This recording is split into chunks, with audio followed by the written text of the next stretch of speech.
Hello YouTube. This is not a good day, but a day to reflect and review and repurpose ourselves, I believe. So today in Las Vegas, the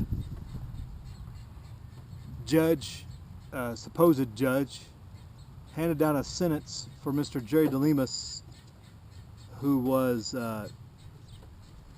had been snatched up by the FBI for supporting and defending an American under distress, Mr. Bundy, back in 2014.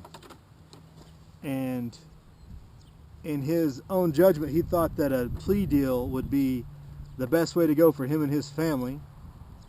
And with that, the sentencing and everything was delayed for a year. He was in prison for a year while they were waiting to sentence this man for something he essentially didn't do. He tried to retract his plea, kind of down after it seems like he kind of started getting the idea what the game was going on, and was unable to do so. The judge wouldn't allow him to retract his plea. So today he was sentenced, and the prosecution had asked for 72 months of prison time for that offense of support and defense of a fellow American. And she decided she would take it one step further and sentenced him to 87 months of prison.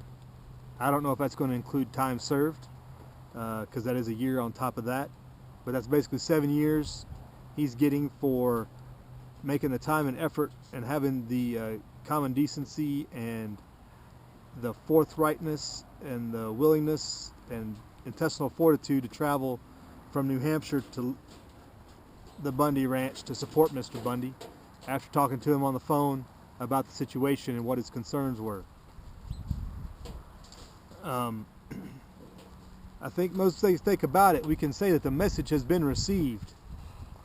Yes.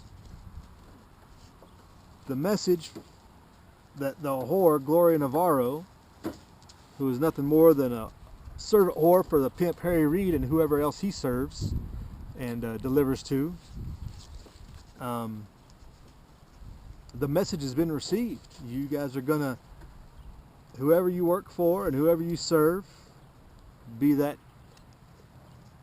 dark and evil forces or Chinese corporations, whatever it ends up being, or both,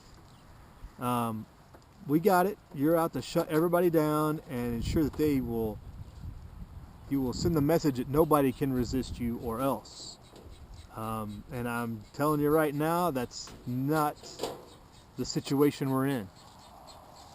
Forever unconstitutional, extra legal act that you do, just like the one at the Bundy Ranch where you emplaced military forces against Americans, you're going to get resistance, and it will continue until Americans can be assured that they can live peacefully, or those that want to live peacefully as Americans. Some people may decide they don't want to live like that and go their own way and live in servitude, but we must pray that forever Jerry DeLemus, there are 10 young Americans who see the light of shining on the corruption of this supposed federal government and the institutions that surround it, and what that means for their freedom and livelihood moving forward, and that they will understand they must resist in the future and be prepared to do similar actions. We cannot allow this to dissuade anybody, and we need to repurpose ourselves of how we're going to go forward. I think one thing we need to make sure we understand is that while this may have been an appointee under a certain president and by a certain highly powerful senator, get these people into these positions, there has been no withdrawal of charges on any of the people involved in this from a supposed new administration with a supposed new agenda and direction. There has been no motions to drop charges or remove cases or to pardon anyone, which a pardon wouldn't cut it, because a pardon just takes away your time in prison, doesn't absolve you of the offense that you're charged with. But I think the lessons here, obviously, the message has been sent by them.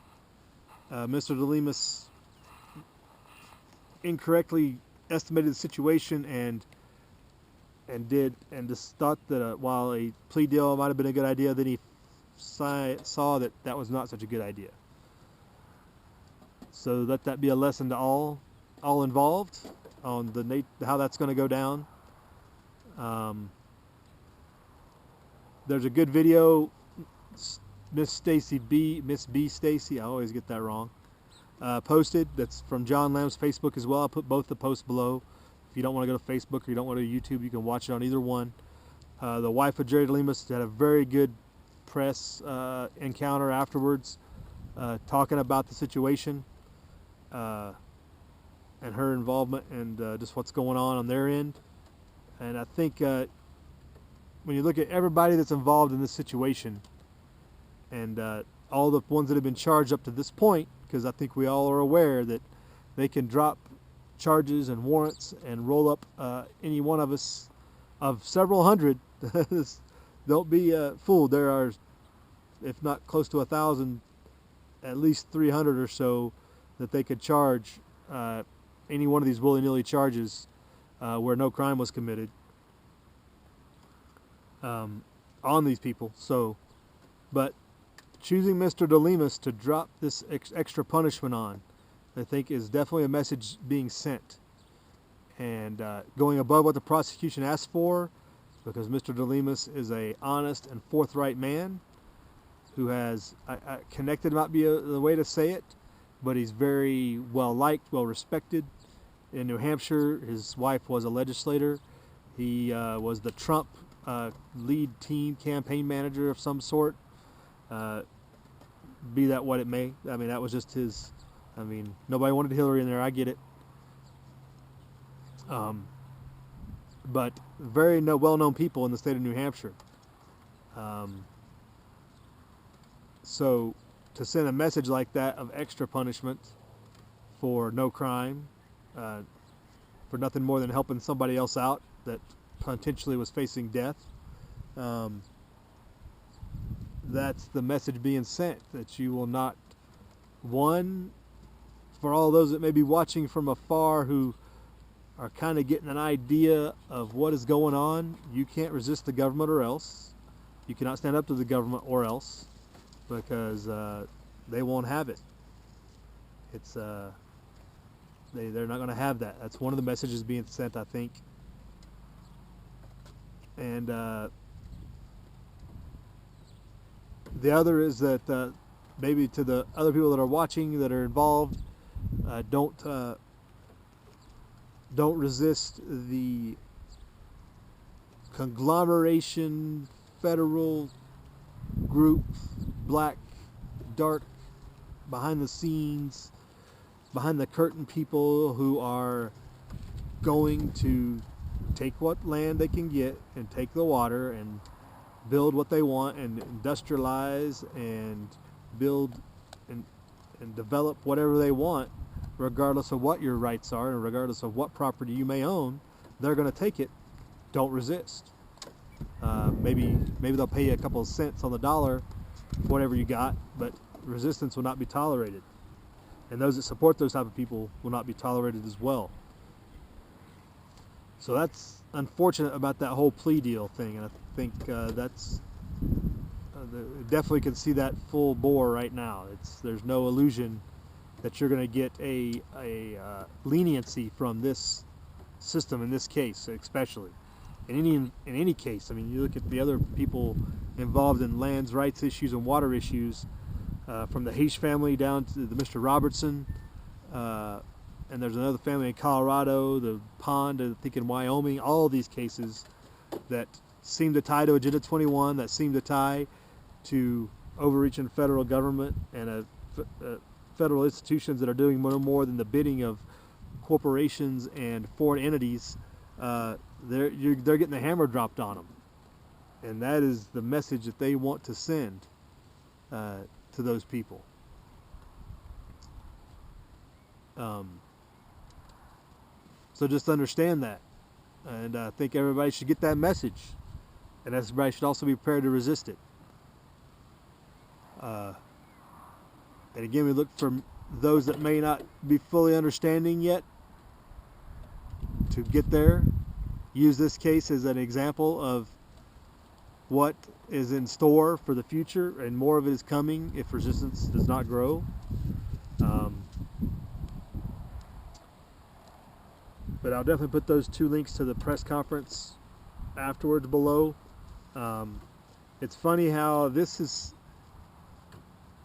it's definitely a targeted message, because they're not publicizing it in the normal media.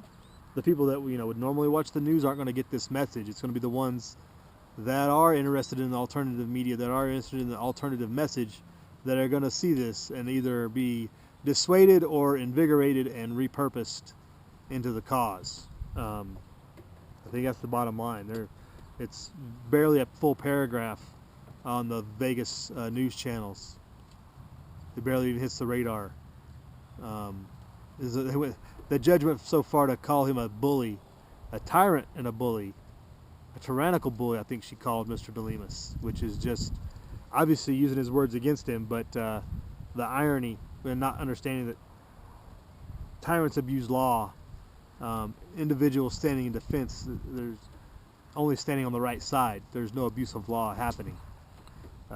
She called the BLM and the Fish and Game and the basically the SWAT team and contractors that were out there as victims, even though there was no crime committed. Supposedly they're victims. So that the whore Gloria Navarro has delivered the message from her pimp and his controllers and handlers who he works for, and they're all handing down their handouts and getting their favors done, I'm sure, on this situation in this case, to try and settle the masses down so they can make their next move. What is their next move? Is it going to be continued roundups of those that they see as might be resisting?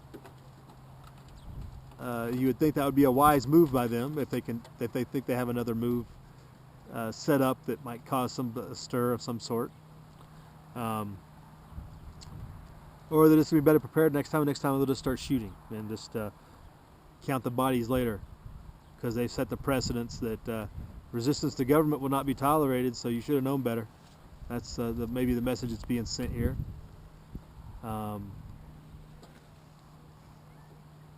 But whatever the message is you're trying to send, we stand ready and we will resist.